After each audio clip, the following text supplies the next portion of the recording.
Hi welcome to நாமும் நலன். இன்றைக்கி நம்ம செய்ய போகிறது ரொம்ப டிஃப்ரெண்ட்டாக ரொம்ப டேஸ்டியான ஒரு எலும்பு குழம்பு. இது என் கசின் சங்கரி லாஸ்ட் வீக்கெண்ட் வந்திருந்தபோது செஞ்சுருந்தாங்க. ரொம்ப நல்லா இருந்துச்சு. அதை தான் நான் இன்றைக்கி உங்களுக்கு காட்ட போகிறேன். இதுக்கு ஒரு குக்கரில் தேவையான அளவு எண்ணெய், 4 பட்டை, 4 கிராம்பு, 4 ஏலக்காய், 2 கல்பாசி, 1 ஸ்டார் இதெல்லாம் சேர்த்துட்டு 4 பெரிய வெங்காயம் நீட்டமாக நறுக்கி வச்சுருக்கேன். அதையும் ஆட் பண்ணிக்கலாம். ஆட் பண்ணிவிட்டு நல்லா ப்ரௌன் ஆகிற வரைக்கும் வதக்கி விட்டுக்கோங்க.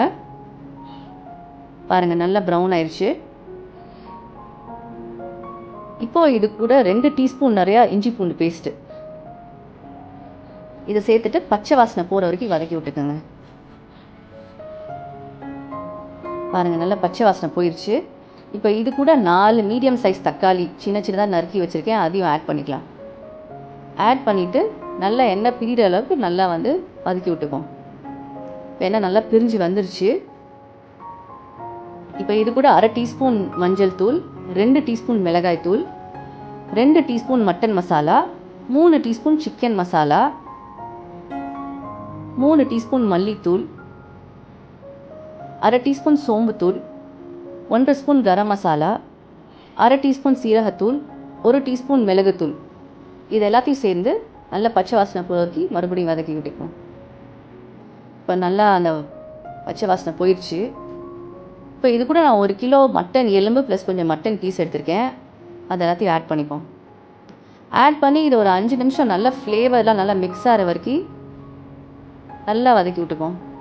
இப்போ ஒரு கைப்பிடி கருவேப்பிலை, தேவையான அளவு உப்பு இதெல்லாம் ஆட் பண்ணி இன்னும் ஒரு 2 நிமிஷம் மிக்ஸ் பண்ணிக்கோங்க.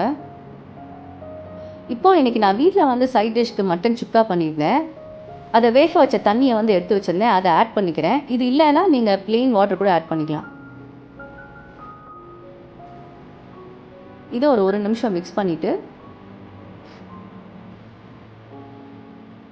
இது கூட குழம்புக்கு தேவையான அளவு தண்ணி ஆட் பண்ணுறேன். நான் ஒரு 1.5 கப் ஆட் பண்ணியிருக்கேன். இதை சும்மா ஒரு கிண்டிட்டு ஒரு 5 to 6 விசில் க்ளோஸ் பண்ணி வச்சிருவோம். விசில் போயிடுச்சு. இப்போ ஓப்பன் பண்ணி பார்ப்போம். பாருங்கள், சூப்பராக கம்மான்னு குழம்பு ரெடி ஆயிடுச்சு. நீங்களும் ட்ரை பண்ணி பாருங்கள். ட்ரை பண்ணி பார்த்துட்டு கமெண்ட் செக்ஷனில் எப்படி இருக்குன்னு சொல்லுங்கள். தேங்க்யூ.